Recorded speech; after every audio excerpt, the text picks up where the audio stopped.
పవన్ కళ్యాణ్ గారిని చిరంజీవి గారిని కాసేపు పక్కన పెడితే మనం ఇంకొక మీకు పోటీదారులని చెప్పాలో ఏంటో నాకు అర్థం కావట్లేదు. వంగ గీత గారి గురించి ఏమంటారు? వంగా గీత గారు ఒక సీనియర్ రాజకీయ నాయకురాలు. తను ఒక సీనియర్ అడ్వకేట్ కూడా. నేను ఒక అడ్వకేట్గా ఉన్నాను, మా సీనియర్ అడ్వకేట్ కూడా తను. కానీ రాజకీయాల్లోకి వచ్చిన తర్వాత సుమారు ఆవిడ స్టూడెంట్ లైఫ్ నుండి 40 సంవత్సరాలు రాజకీయ నాయకురాలుగా స్టిల్ డేట్ ఉన్నారు. ఆవిడ ఒక జిల్లా పరిషత్ చైర్పర్సన్గా, ఒక రాజ్యసభ ఎంపీగా, ఒక పిఠాపురం ఎమ్మెల్యేగా, మరలా ఇప్పుడు కాకినాడ జిల్లా ఎంపీగా కూడా ఉన్నారు. ఇన్ని సంవత్సరాలు సర్వీస్ ఉన్న ఆవిడ ఈ జిల్లాకు కానీ ఈ నియోజకవర్గానికి కానీ ఏవైనా చేశారా? ప్రజలు చూస్తారు తప్పకుండా. నేనేమంటానంటే, అమ్మ మీరు మన పిఠాపురం నియోజకవర్గంలో ఎమ్మెల్యేగా పోటీలో ఉన్నప్పుడు గెలిచిన తర్వాత పిఠాపురానికి ఏవైనా మంచి చేశారా? ఆ మంచి చేస్తే చెప్పడానికి ప్రయత్నం చేయండి. కాకినాడ ఎంపీగా మీరు గెలిచిన తర్వాత 7 నియోజకవర్గాల్లోనూ మేజర్ నియోజకవర్గమైన పిఠాపురానికి మీరు ఏమైనా చేశారా? ఈ రోజు మళ్ళీ కొత్తగా వెళ్ళి పిఠాపురానికి ఏం చేయాలనుకుంటున్నారు అనేది ప్రజలకు తెలియజేయాలి తప్పకుండా. దానిలో ఆవిడ విఫలమైందని అయితే నేను భావిస్తా ఉన్నాను. ఎందుకంటే పిఠాపురంలో కొన్ని వందల వేల సమస్యలు ఉన్నాయి. ఇంత సీనియర్ నాయకురాలైన ఈవిడ పిఠాపురాన్ని నిజంగా ఒక మంచి స్థాయిలో నిలబెట్టాలి అంటే తప్పనిసరిగా ఆవిడ కేంద్రంతో వాళ్ళకి ఇంటర్నల్ గా కూడా సపోర్ట్ ఉంది కాబట్టి బాగా చూసింది. కానీ ఆవిడకి పిఠాపురం ప్రజల మీద కానీ పిఠాపురం నియోజకవర్గం మీద కానీ ఏ మాత్రం ప్రేమ లేదని నేనైతే భావిస్తున్నాను. ఎందుకంటే పిఠాపురంలో వరదలు వచ్చాయి. వరదలు వచ్చినప్పుడు అదే గొల్లపురం మండలంలో కొన్ని ముప్పు ప్రాంతాల మొత్తం మునిగిపోతూ ఉంటాయి. ఆవిడ ఇప్పటికొచ్చి 40 సంవత్సరాల్లో ఏదైనా ఆపడానికి ఏమైనా ప్రయత్నం చేశారా? తాడిపర్తిలో ఉన్న కొండకాలువ అది వర్షం వచ్చి మొత్తం గొల్లపురంకు సంబంధించిన అన్ని గ్రామాల్లో కూడా మునిగిపోయే అవకాశం ఉంది. దాన్ని ఏమైనా ఆధునీకరించారా? ఏలేరుకు సంబంధించిన ఒక మంచి ప్రాజెక్టు, చాలా టీఎంసీల వాటర్ మనకి వచ్చే అవకాశం ఉంది. ఆ ఏలేరు ప్రాజెక్ట్ కానీ కంప్లీట్ అయ్యి ఉంటే కొన్ని 10 మండలాలు మన అందరికీ వాటర్ ఫెసిలిటీస్ అన్నీ కూడా వచ్చే అవకాశం ఉంది. దాన్ని ఏమైనా మీరు సరైన రీతిలో పనిచేశారా? విద్య, వైద్యం కావచ్చు, పిఠాపురంలో ఉన్న రోడ్లు కావచ్చు, పిఠాపురం కాన్స్టిట్యున్సీలోని ఏ రోడ్డు కానీ మీరు వెళ్ళండి, సరైన రోడ్లు ఇప్పటికే ఏమైనా ఉన్నాయా? ఇప్పుడు ఎంపీగా ఇప్పుడైతే ఉన్నారుగా, మీరు ఒక చందుర్తి, గొల్లపురంలో, తాడిపత్రి రోడ్లు వెళ్ళి చూడండి ఎంత హీన స్థితిలో ఉన్నాయో. ఒక చందుర్తి వెళ్ళాలంటే ఎక్కడో తాడిపత్రి మీద నుండి కత్తిపూడి మీద నుంచి వెళ్లాల్సిన దయనీయ స్థితిలో ఉన్న ఆ ప్రజలు రేపు పొద్దున్న అదే వంగ గీతకి ఏ విధంగా ఓట్లు వేస్తారని మనం అనుకోవాలి. సో తప్పకుండా వంగ గీతా విశ్వనాథ్ గారు కూడా 40 సంవత్సరాల సీనియర్. అమ్మ మీరు సీనియర్ అయిపోయారు, ప్రశాంతంగా ఇంట్లో కూర్చోండి, యువతకు అవకాశం ఇవ్వండి అని చెప్పి నేనైతే తప్పకుండా ప్రశ్నిస్తాను. అన్న ఒక ఎమ్మెల్యే అయితే కనుక ఒక కాన్స్టిట్యున్సీ చూసుకుంటే సరిపోద్ది. ఒక ఎంపీగా ఉన్న 7 చూసుకోవాలి. సో గీత గారిని ఎంపీగా కాసేపు పక్కన పెడితే గతంలో ప్రజారాజ్యం పార్టీ తరఫు నుంచి ఎమ్మెల్యేగా పిఠాపురంలో పోటీ చేశారు, గెలుపొందారు. సో అప్పుడు కూడా ఏం చేయలేదంటారా? ఆవిడ ఛాలెంజ్ చేశానని చెప్తున్నారు. అయితే మరి ఇప్పట్లో స్కూల్లో అయితే కానివ్వండి, ఇంకా చాలా అభివృద్ధి కార్యక్రమాలు నేను చేశానని, మళ్ళీ నేనే ఎమ్మెల్యే అవుతాను అక్కడ అని చెప్తున్నారు. మీ దృష్టిలో ఎలా అనిపిస్తుంది? మనం ఎప్పుడు కూడా డెవలప్మెంట్ అనేది ఒక కంటిన్యూస్ ప్రాసెస్ గా చూడాలి మనం. ఇది ఇలా డే బై డే ఇంప్రూవ్ అవుతుంది కాబట్టే పిఠాపురం నియోజకవర్గం కాదు, జిల్లా, రాష్ట్రం అంతా కూడా అలా మనకు వెళ్తూ ఉంది. పిఠాపురానికి ఇవి కొత్తగా ఏవైనా చేసేసి ఉంటే, మీరు లాస్ట్ టైం ప్రచారంలో కూడా చూడండి, హీనంగా దేనంగా ఉన్న పిఠాపురాన్ని నేను అభివృద్ధి చేస్తా అన్నారు. అమ్మ మీరు అంత దరిద్రంగా దేనంగా ఉండిపోవటానికి మీరు కూడా ఒక కారకురాలే కదా అంటాను నేనైతే. కొత్తగా పిఠాపురం స్కూల్స్కి లేకపోతే ఉప్పాడ మండలంలో లేకపోతే ఉప్పాడ గ్రామంలో స్కూల్స్ ఈవిడ తెచ్చేసేదే ఉంది. ప్రజలు పెరిగే కొద్దీ, వాళ్ళ జీవనశైలి పెరిగే కొద్దీ అన్ని రకాల స్కూల్స్ కూడా ఉంటాయి. మన పిఠాపురాన్ని ఏమైనా మీరు మన జిల్లాలోనో, మన రాష్ట్రంలోనో, మన దేశంలోనో ఏమైనా ఒక మంచి మోడల్ నియోజకవర్గంగా అయినా ఉంచగలిగారా? అన్ని నియోజకవర్గాలు ఎలాగ ఉన్నాయో అలాగే పిఠాపురం కూడా ఉంది. అలాగే వీళ్ళు కూడా చూశారు. రాజకీయ స్వలాభం కోసం వీళ్ళు పిఠాపురం నియోజకవర్గాన్ని, ఆ ప్రజల్ని కూడా మోసం చేస్తూ ఆ కాలం గడుపుతున్నారు తప్ప పిఠాపురం నియోజకవర్గాన్ని ఒక మంచి మోడల్ సిటీగా వీళ్ళు చూడడానికి ఏ రోజు ప్రయత్నం చేయలేదు. పిఠాపురం పరిస్థితులు చూసుకుంటే ఒకవైపు పవన్ కళ్యాణ్ గారు, ఆయన భయంకరంగా కోటల్లో ఫ్యాన్ బేస్ ఉన్న వ్యక్తి. ఒకవైపు చూస్తే గీత గారు, ఆవిడ 40 ఏళ్ల సుదీర్ఘమైన రాజకీయ అనుభవం ఉన్న వ్యక్తి. సో వీళ్ళిద్దరిని తట్టుకొని ఒక ఎమ్మెల్యే అభ్యర్థిగా మీరు ఎటువంటి పోటీ ఇవ్వబోతున్నారు? వాళ్ళకి ఒకటే బ్రదర్, ఇందులో 2 రకాల ప్రజలు చూస్తారు. ఒక సీనియర్ పొలిటీషియన్గా మేడం ఉన్నా, లేకపోతే ఒక మంచి చరిష్మా ఉన్న పవన్ కళ్యాణ్ ఉన్నా సరే, వీళ్ళిద్దరూ ఎవరో ఒకరు ఓడిపోవటానికి మధ్యలో ఇంకొక పర్సన్ కంపల్సరీగా కావాలంటాను నేను. అది నేనై ముందు వచ్చాను. ఈ ఎన్నికలకు వీళ్ళిద్దరిలో ఎవరో ఒకరు నా చేతిలో అయితే ఓడిపోతారు. ఎప్పుడు కూడా మనం రాజకీయాల్లోకే కావచ్చు లేదా నిజ జీవితంలో కూడా ఓడించు గెలువు అనే ఒక మంచి ఫార్ములా ఉంది. నేను 2019లో కాకినాడ రూరల్ నుంచి పోటీ చేసి ఓడిపోయాను. 2024లో నా స్థాయి నాకు తెలుసు, నేను ఎంత కష్టపడుతున్నాను, ఎంత ప్రజాదరణ ఉంది అనేది నాకు తెలుసు. నేను ఓడించడానికి సరిపోతాను. 2024 అయిపోయిన తర్వాత వీళ్ళిద్దరిలో ఇంత ప్రజాదరణ ఉన్న ఇదే పవన్ కళ్యాణ్ కావచ్చు, ఇంత సీనియర్ అయిన ఈయనే కావచ్చు, ఎవరో ఒకరు నా చేతిలో ఓడిపోయిన తర్వాత 2029లో గెలవటానికి నేను ప్రయత్నం చేస్తాను. సో వీళ్ళిద్దరూ కూడా ఎవరో ఒకరు, ఒక ఓటు చాలు ఓడిపోవటానికి. సో ఆ ఒక ఓటు నా ఓటే అవుతుందా, నాకు వచ్చే కొన్ని వందల వేల ఓట్లు అవుతాయి అనేది కాలం నిర్ణయిస్తుంది. అంటే ఏంటి సార్ మీ ఉద్దేశం ఏంటంటే గెలుపు కంటే ఓట్లు చేల్చడమే ప్రధాన లక్ష్యం అంటున్నారా? కాదు, మీరు పవన్ కళ్యాణ్ లాస్ట్ టైం ఒక స్టేట్మెంట్ ఇచ్చాడు, మీరు అబ్జర్వ్ చేసే ఉంటారు, నేను ఓట్లు చేయలేనివ్వను అని. చేయలేమన్నారా? ఆయన ఓట్లు చేయలేనివ్వను అంటే జనాలు అనుకున్నారు ఆయన ఏమైనా టీడీపీ జనసేన కలిసి పోటీ చేయలేదు కాబట్టి ఓట్లు చీలిపోయాయి, జగన్మోహన్ రెడ్డి గెలిచాడు అనుకున్నారు. నేనేమంటానంటే ప్రతి పార్టీ కూడా ప్రజాస్వామ్యంలోకి రావాలి. ఏ పార్టీ ప్రజల కోసం పనిచేసింది, ఆ ప్రజల కోసం పనిచేసిన టైంలో ప్రజలు ఎంతవరకు ఆదరించారు అనేది ప్రజలైతే చూస్తారు. 175 సీట్లు పోటీ చేసిన ఇదే పవన్ కళ్యాణ్ 2019లో 2024 వచ్చేటప్పటికి 21 సీట్లకు పరిమితం అయిపోయాడు. మా పార్టీ కూడా 175 సీట్లు రాష్ట్రంలో పోటీ చేస్తూ ఉంది. ఓట్లు చేయలేనివ్వను అంటే ఈయనేమంటాడు, నా ఉద్దేశంలో రేపు పొద్దున్న నాలాంటి వాడు ఎవడైనా పోటీ చేస్తే ఎన్డీఏ వీళ్ళకి సపోర్ట్గా ఉంది కాబట్టి ఏదో 4 కేసులు వేసి భయపెట్టో బెదిరించో ఓట్లు చేయలేనివ్వను, అసలు నేను ఎవరిని పోటీలో నిలబడనివ్వను అంటున్నాడు అనేది నా ఉద్దేశం.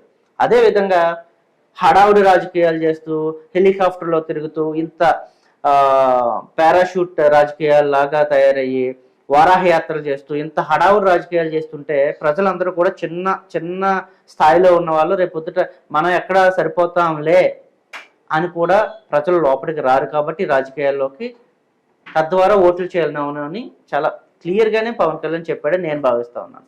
నేను ఓట్లు చేర్చడానికి అయితే రాలేదు, నేను పోటీలో ఉంటా. నా వల్ల ఎవరైనా ఓడిపోతే తప్పకుండా నేనేం చేయలేను దాన్ని. నాకు 100 ఓట్లు వస్తాయి, 1000 ఓట్లు వస్తాయి, 5000 ఓట్లు వస్తాయి అనేది ప్రజలు నిర్ణయిస్తారు. ప్రజలు తప్పకుండా ఆలోచించి ఒక మంచి వ్యక్తికి అయితే ఎన్నుకుంటారు. ఆ వ్యక్తి ఎన్నుకున్న వ్యక్తి రాష్ట్రంలో మన నియోజకవర్గాన్ని మంచి స్థాయిలో తీసుకెళ్ళగలిగితే తప్పకుండా నేను కూడా అప్రిషియేట్ చేస్తాను. సో పిఠాపురం ప్రజలు ఒక మార్పు కోరుకొని మల్లికార్జున గారిని ఎమ్మెల్యే చేసేస్తే మీరు పిఠాపురం నియోజకవర్గానికి కానీ అక్కడ ఉన్న రైతులకు కానీ కార్మిక కర్షకులకు కానీ మీరు ఎటువంటి అభివృద్ధి చేస్తారు? నేను అదే పిఠాపురం నియోజకవర్గంలో 1987లో పుట్టాను. చాలా చాలా దారుణమైన పరిస్థితుల్లో చాలా పూర్ కుటుంబం నుంచి నేను వచ్చాను. వీళ్ళకిలాగా గోల్డెన్ స్పూన్స్తో నేను పుట్టలేదు, లేకపోతే ఇలా 40 సంవత్సరాల ఇండస్ట్రీలకు కూడా నాకేం లేదు. నేనే మా ఇంట్లో నేను ఒక్కరినే ఇలా రాజకీయాల వైపు వచ్చిన వ్యక్తిని. సో నేనేమంటానంటే చిన్నప్పటి నుండి అన్ని కష్టాలు చూసి పెరిగిన వాడిని నేను. అదే పిఠాపురంలోనూ 3 మండలాల్లోనూ నాకు చుట్టాలు, నా ఫ్రెండ్స్ అందరూ కూడా ఉన్నారు. అదే పిఠాపురంలో ఆర్ఆర్బిహెచ్ఆర్ స్కూల్లో చదువుకున్న వ్యక్తిని నేను. గ్రౌండ్ లెవెల్ నుండి కూడా అన్ని కష్టాలు చూసి వచ్చాను కాబట్టి నేను ఇప్పుడు కొత్తగా ఒక స్క్రిప్ట్ లాగా లేకపోతే నేను ఇది చేస్తా అది చేస్తా అని చెప్పి, లేకపోతే నీకు చేనేతకి ఇది చేస్తాను, మన మత్స్యకారులకు ఇది చేస్తాను, కాపు సోదరులకు అది చేస్తాను నేను చెప్పాల్సిన అవసరం లేదు. ఏ కష్టం నాకు నిజంగా తెలుసో అది చాలా క్లారిటీ నాకుంది. మీరన్నట్టుగా ప్రజలు ఆశీర్వదించి నన్ను గెలిపించగలిగితే ప్రజలకు ఏం చేయాలో చెప్పాల్సిన అవసరం లేదు, చేసి చూపించే ప్రతి ప్రణాళిక నా దగ్గర అయితే ఉందని నేను భావిస్తా ఉన్నాను. మహాసేన్ రాజేష్ గారు పరిచయం ఉందన్న మీకు? సన్నిహితులా మీకు? లేదు, తెలుసు. ఓకే, తెలుసు. సో ఆయన చూస్తే ముందు టీడీపీ నుంచి ఆయనకి పి గన్నవరం టికెట్ అయితే ఇచ్చారు. ఆ తర్వాత ఏదో చిన్న గందరగోళం ఏదో జరిగింది, మళ్ళీ అది వెనక్కి తీసుకున్నారు, మళ్ళీ వేరే వాళ్ళకి ఇచ్చారు. దాని మధ్య ఏమైనా రాజకీయ కోణం ఉందంటారా? అంటే ఆయన ఆవేశంగా మాట్లాడేస్తారు, ఏదనిపించినా అది బయటకు మాట్లాడేస్తారు. గతంలో ఎప్పుడో 7-8 ఏళ్ల క్రితం ఆయన మాట్లాడిన మాటలు ఇప్పుడు మళ్ళీ తెర మీదకి వచ్చాయి. దానివల్ల ప్రధానంగా ఆయన సీటు పోయిందని మనం అయితే చెప్పుకోవచ్చు. ఆయన ప్రెస్ మీట్ పెట్టి ఆయన ఛానల్ వేదికగా కూడా చాలా మాట్లాడడం జరిగింది.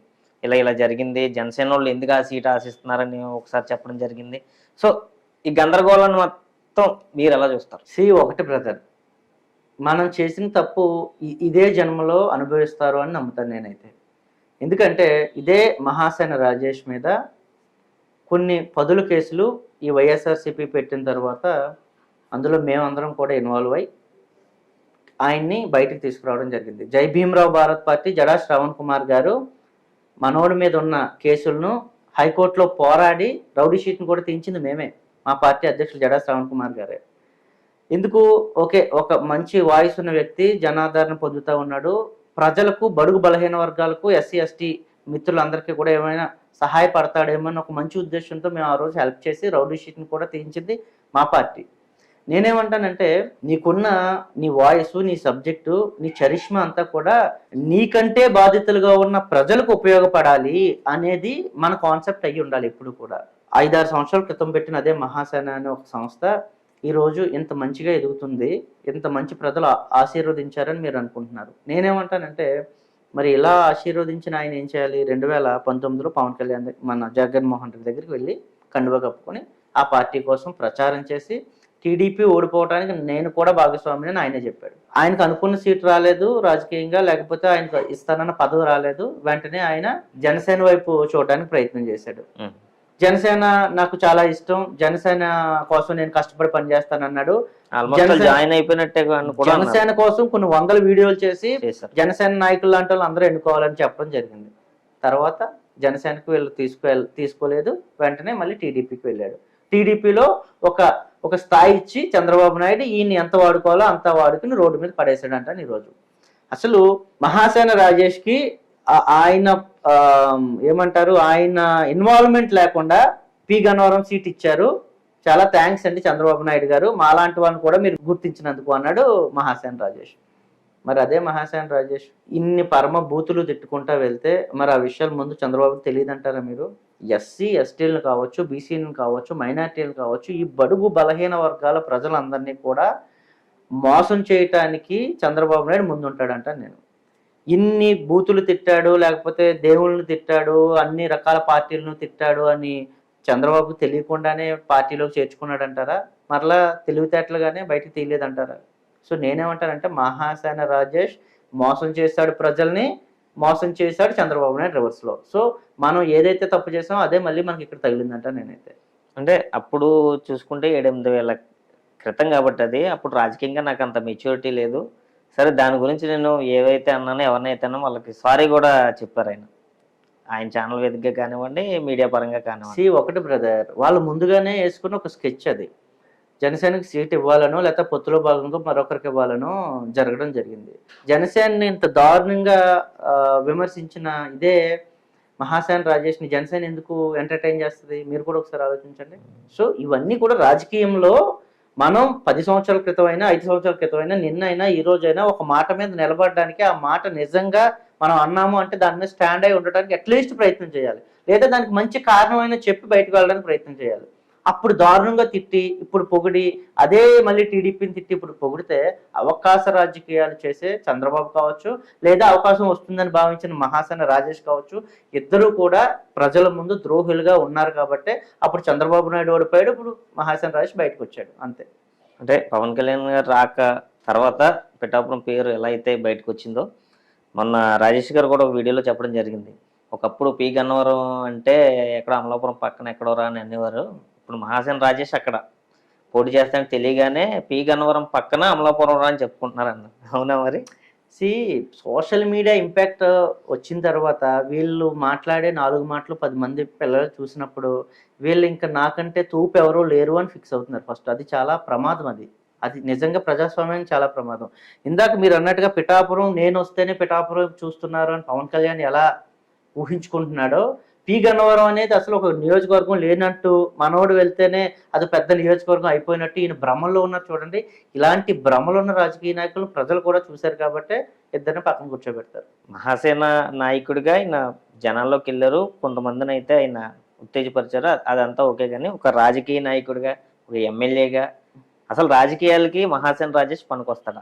నా ఉద్దేశంలో మహాసేన రాజేష్ అనే కాదు, ఇలాంటి క్లారిటీ లేని నాయకులు ఎవరు కూడా రాజకీయాల్లోకి రాకూడదు. ప్రజలు వీళ్ళెవ్వరిని కూడా నమ్మకూడదని నేను కోరుకుంటా ఉన్నాను. ఎందుకంటే 5 సంవత్సరాల క్రితం రాజకీయాలు చేద్దామని వైఎస్ఆర్సీపీలోకి వచ్చి జనసేన చూసి ఇప్పుడు మరలా టీడీపీకి వచ్చి టీడీపీ నుంచి బయటకు వెళ్ళిపోయి ఇండిపెండెంట్గా చేస్తానని 5 సంవత్సరాల కాలంలోనే 4-5 రకాల మాటలు మాట్లాడిన ఇలాంటి వాళ్ళు రేపు పొద్దున నిజ జీవితంలోకి, ప్రజా జీవితంలోకి బై గాడ్ గ్రేస్ వస్తే ఏమైపోతాం, ప్రజాస్వామ్యం సర్వనాశనం అయిపోద్ది. 5 సంవత్సరాలు కూడా ఓపిక పట్టకుండా వీళ్ళు ఒక పార్టీని లేకపోతే ఒక సంఘాన్ని నమ్ముకుని ఉండకుండా ఇంత దారుణంగా వీళ్ళు మాట్లాడుతున్నారు అంటే ఇది ప్రజాస్వామ్యానికి ఒక తీరని మచ్చగా అయితే నేను భావిస్తా ఉన్నాను.